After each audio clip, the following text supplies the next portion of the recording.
Welcome to the Brewing Wellness Podcast, nourishing UFT members, one conversation at a time. Brewing Wellness is a podcast created by the UFT Member Assistance Program to support the mental health and well-being of our members. In order to do the work you do every day and be present for your loved ones, students, and patients, your cup has to be full. Brewing Wellness focuses on mental health and wellness topics that can help us all thrive in our professional and personal lives. We'll be releasing a new episode on the last Monday of each month. Remember to listen to the Brewing Wellness Podcast wherever you get your podcasts. And please, don't forget to subscribe. Now, let's get started. Hello, and welcome back to the Brewing Wellness Podcast, hosted by the UFT Member Assistance Program.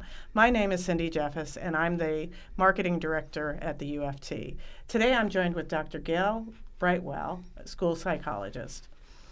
As the seasons change and the days grow shorter, many of us feel a noticeable shift in our mood and energy.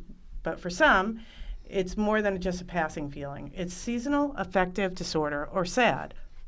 What exactly is the condition, and why does it affect so many people during the darker months?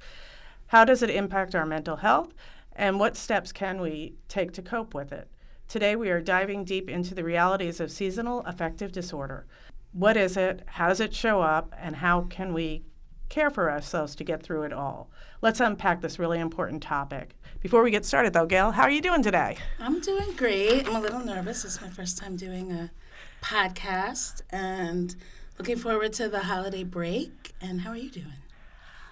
Also nervous. My first podcast as well, but I'm doing really good. I think I'm set for the holidays, and I just need a break. So, but I've been there before. Seasonal SAD. I'm just going to call it SAD. It's a lot easier to say. Yes. SAD is a tough thing to get through. So let's jump right in. I've got a few questions for you. So, Gail, as we stated earlier today, you're a school psychologist. Before we start talking about SAD, can you tell us a little bit more about yourself? Sure. So like you said, I'm a school psychologist. This is my 24th year. It's hard to say that one. My 24th year with the New York City Public Schools. I began as a psychologist in training with the DOE while I was completing my doctorate at NYU. I was school-based for about 17 years. I had 1 year in the Bronx, and the rest of those years were in District 16 in Brooklyn. And for the last 6 or 7 years, I've been out of schools or working as a behavior specialist as part of UFT's Positive Learning Collaborative. And we support schools, support educators, and all things to do with, implementing social emotional learning practices, culturally responsive practices, trauma-informed and healing-centered practices. We do staff wellness. This year our team is focused a lot on doing the TCIS training, which is therapeutic crisis intervention in schools. And it's really been gratifying to be out kind of citywide after many years of kind of working on the micro level with students and teachers and paras in schools. And now I'm kind of more on the macro level where, being able to reach out to many educators working within schools to help them change systems. So hopefully we can just make a more welcoming and healing environment for everyone in our communities. Wow, that's phenomenal. I mean, what an impact, and to be able to reach so many people. I love it. It's a tough job you do, so we all appreciate you out there. Thank you. Seasonal affective disorder has come into a lot of people's awareness recently. Can you tell our listeners what seasonal affective disorder is? So I actually did a lot of studying to learn more about seasonal affective disorder because I was familiar with it, but not as a deep dive. But when I got invited to do the podcast, it was a great opportunity to learn myself. So let me share what I've learned, Cindy. So seasonal affective disorder is really a type of depression that occurs in a specific pattern, according to the season. So it is considered a subtype of major depression, and it's in order to meet the criteria, if someone were diagnosed with SAD, then they would have to have had this pattern occur for at least 2 years in a row. And usually the depressive episode or time with this type of depression, it lasts about 4 to 5 months, sometimes 6 months. And there's also, what I learned was there's a winter pattern SAD, which I think is what most people think about. And that usually, the onset is usually in the fall to the early winter months. And it definitely goes into remission, kind of improves in the spring. And then there's a lesser known type that is also called the summer version SAD. So it's kind of the opposite that happens in the spring and early summer onset. That's much less common. I think what we'll mostly be talking about today is the winter onset, but I just wanted to mention the summer onset because it's really just about seasonal changes, and somebody might notice differences in their mood or behavior in the summer and not realize that can also be a major depressive episode.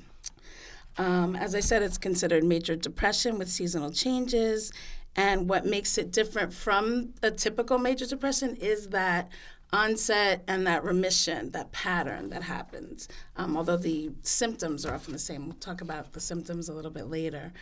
And with anything that has an actual clinical diagnosis, then you're going to notice that it's something that's having a significant impact on your daily functioning. So your mood, your thinking, how you're feeling physically, it's happening like most days, all the time.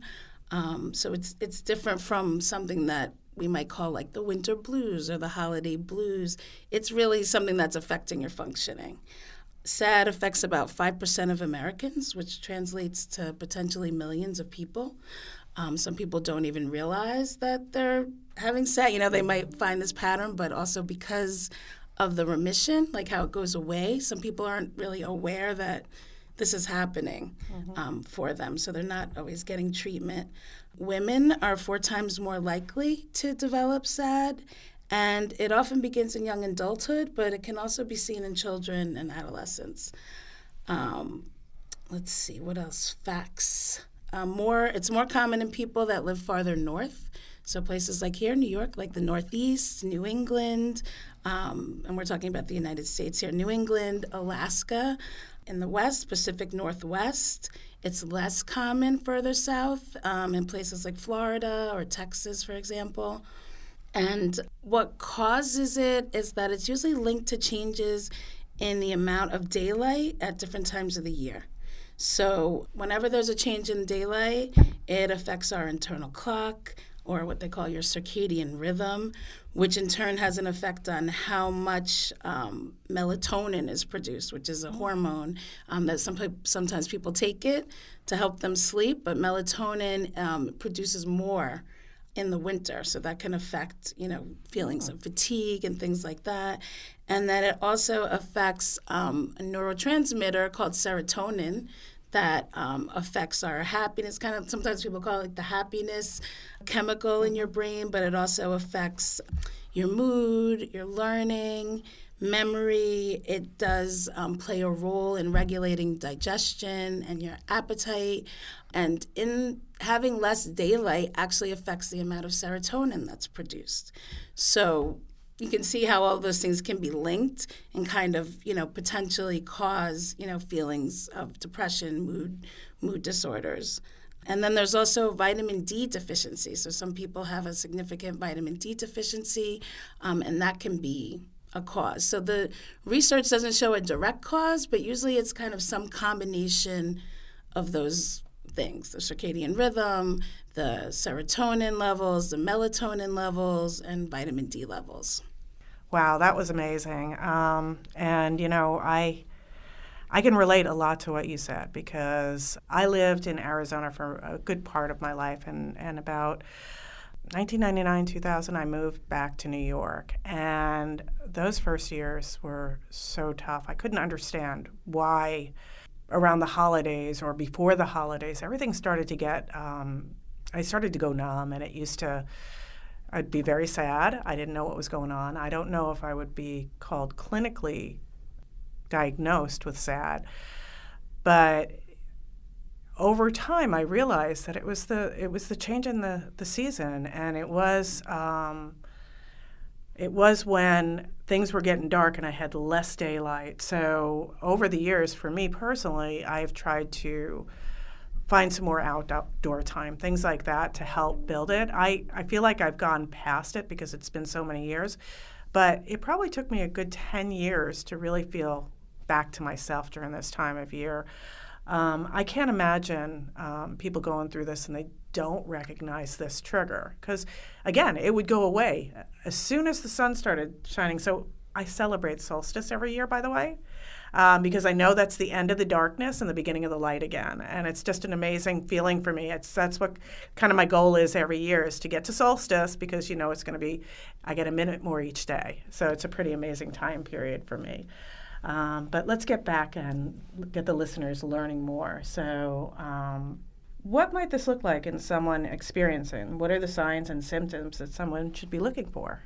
I just want to pause and say I really am glad you shared your story. You're actually a great segue into some of this because you spoke to some of the symptoms and signs that people may experience, and also to that nuance between, right, like not clinically diagnosed, but it still can affect you. So having those like winter blues or holiday blues is something that can really affect. And I also celebrate the solstice because I do not typically like the time of the year when it gets dark. So I love knowing that there's like a little 60 to 90 more seconds every day, and we're getting closer to summer.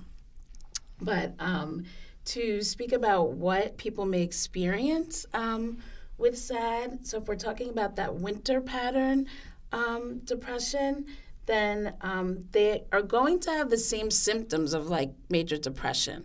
So things like being persistently sad, anxious, or what people might call like an empty feeling, mood. And what's important is like that's most of the day, every day, going on for a while, having difficulty focusing, decreased energy, having fatigue, loss of interest in activities that they typically participate in, to something more severe like feelings of hopelessness, thoughts of death or suicide when you're talking about a very severe onset. And then what, in particular, if you're having that winter pattern seasonal depression, then some of the hallmarks of that are oversleeping, which is also called hypersomnia. So that feeling of like you got a full night's rest, you slept, your typical amount of time, but you wake up and you're just still feeling tired, or you feel like you could sleep all day. Overeating, particularly craving carbohydrates and sweets, which can lead to weight gain. Again, that social withdrawal, like not wanting to, engage with others, canceling activities. Just to highlight a little bit, the summer pattern depression has the same. You can have those overall depressive symptoms, but the hallmarks there is that it's the opposite. So you may have trouble sleeping or insomnia, a poor appetite, which may lead to weight loss, restlessness, agitation, anxiety, aggressive behavior. So it's kind of the flip of it there if it's the summer. And again, I just wanted to highlight that the difference between that, the seasonal affective disorder, and like winter blues, holiday blues, is that those things are usually linked to something maybe external. So if it's something like this happens all the time just at the holidays, sometimes people are experiencing stress from just the season, feeling lonely, maybe feeling missing loved ones, feeling some grief that comes up. But then those things kind of will subside, once the, hustle and bustle has died down and it's the new year.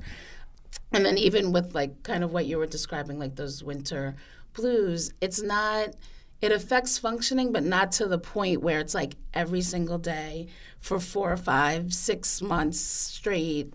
You may, in the winter, we normally do feel like sometimes like staying in, maybe you don't want to go out, but say with the blues, you're more like, I'll stay in, but I'm still going to watch my show, or I'll stay in and I'm still going to finish knitting this blanket or something, or else I'm going to cook something delicious. Where if you're really in that depression, you're not really doing much of anything. So that's kind of the distinction. And, you may decide like I don't want to go out, but then another day you will go out, where again with the real depression, you're really just kind of flat for many days and ongoing for months, it's really, really affecting your functioning. I think it's important to really understand the difference because, again, I would say I had the winter blues, and I've learned coping skills with that.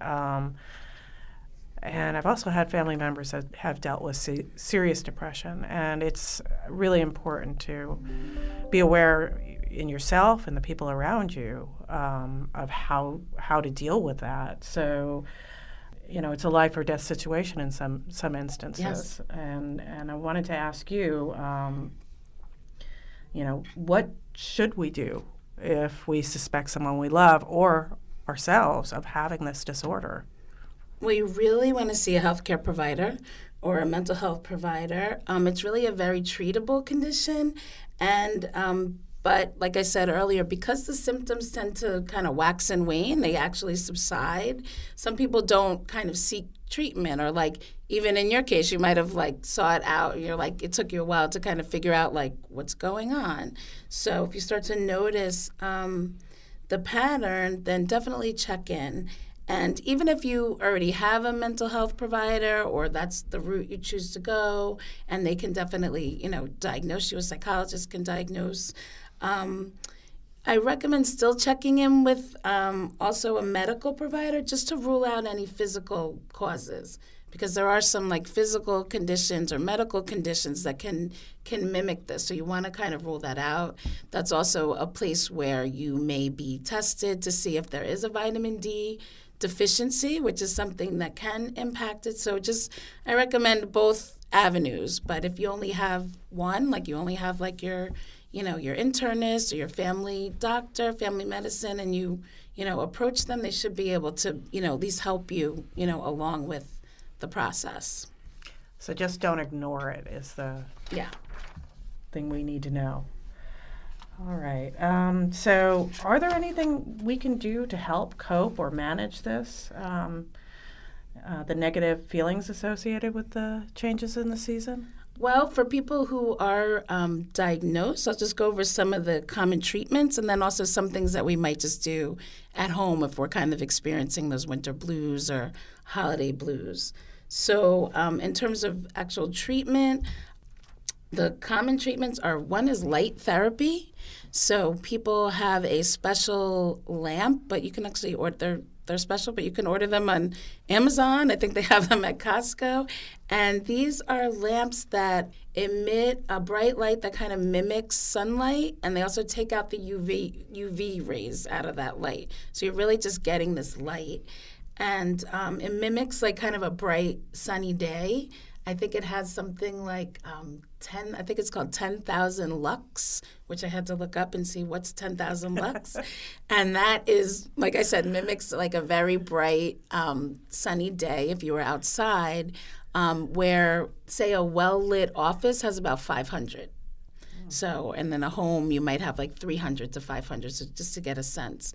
So people use light therapy. They would use that light in the morning when they first wake up.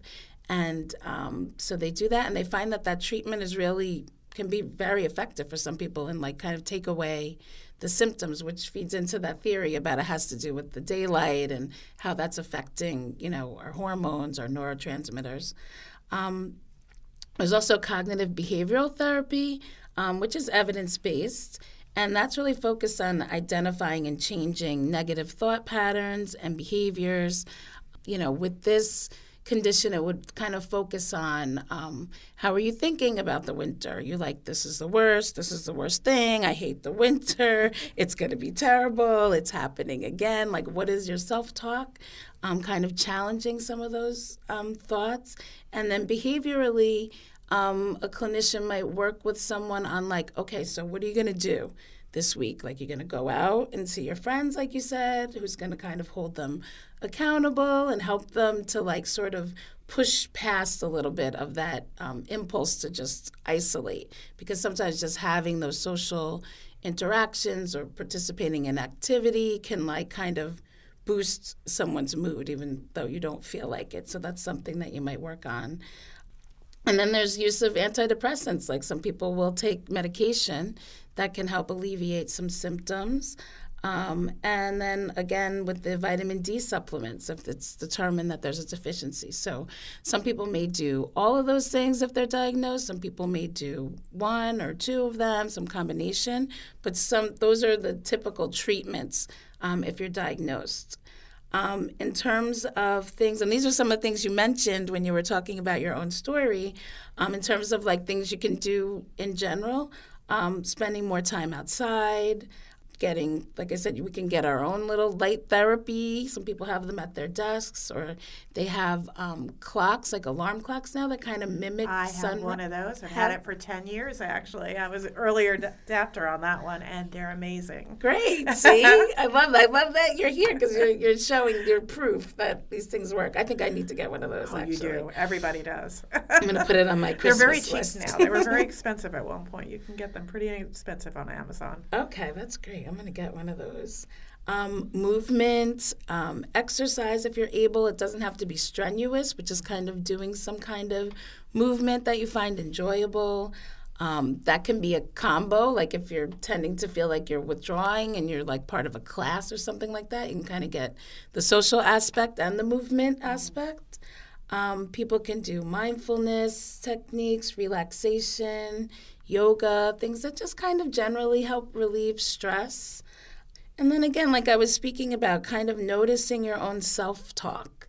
I'm definitely a summer girl. I do not really enjoy the winter, even though I grew up and live in, New York, New Jersey my whole life. I still complain every year like it's not really happening. But in the last few years, I've been challenging myself to kind of try to find some of the beauty of winter. Like I remember one year, it hasn't gotten as cold lately, but I remember one winter I was at a meeting in Midtown, and it was near Bryant Park, and during a break I went to Bryant Park, and it had been so cold that the fountain in Bryant Park froze, and it was so beautiful. And I remember I took a picture of it, and I even posted it on my social media, and I said, all right, I'm trying to find the beauty in winter. And I was like, all right, this was really pretty, or looking at the winter sunset. So like really just thinking about what's the mindset that you're going into the season with? What are you telling yourself, and seeing if you can adjust that. Then in terms of like diet, like just noticing how different foods affect us. I won't, prescribe like eat this or don't eat that, but just noticing how different foods affect your mood, affect your ability to, be energetic, affect your energy, what time of the day you're eating. So if you're eating something that feels a little heavier, makes you sleepy, then maybe you don't want to eat that earlier in the day when you have activities. Maybe you want to eat that later when you're kind of hunkered down and you're going to just be chilling out, so noticing that, having balance in your food choices.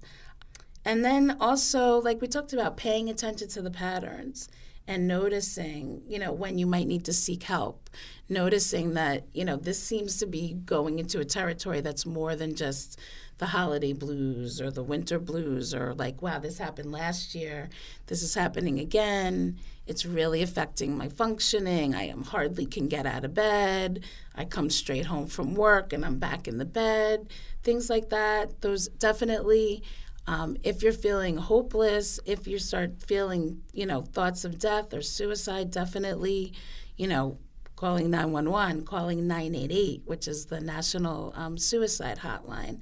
So, if you notice that in a family member or self or friends, definitely knowing that this is a real thing and really can affect people. But on the positive side, it's very, very treatable. Lots of research about it and lots of knowledge about it now. So, people shouldn't hesitate to, reach out for help and for information. Wow, that's just amazing, and can be a very serious problem. So, I know that the Member Assistance Program does some wonderful things. And what kind of support tools do they have for our members? Well, we have a seasonal self-care support group. MAP also offers short-term counseling sessions, and if it seems like somebody needs more, then those clinicians can offer referrals for longer term counseling. There's a helpline. There's also calm workshops. And for people who want more information, you can go to uft.org/map. You can also look in the podcast notes for this podcast, and you'll have, more information and maybe a link to how you can get information about the different workshops and services. Awesome. Thank you so much, Gail. This has been a pleasure and a lot of great knowledge for our listeners. Thank you, Cindy. It was great. Once again, thank you for joining us for this episode of the Brewing Wellness Podcast, brought to you by the UFT Member Assistance Program to support the mental health and well-being of our members. If you are a UFT member, the Member Assistance Program can be reached at 212-701-9620 or by emailing mapinfo@uft.org. And once again, please don't forget to subscribe. Thanks for listening.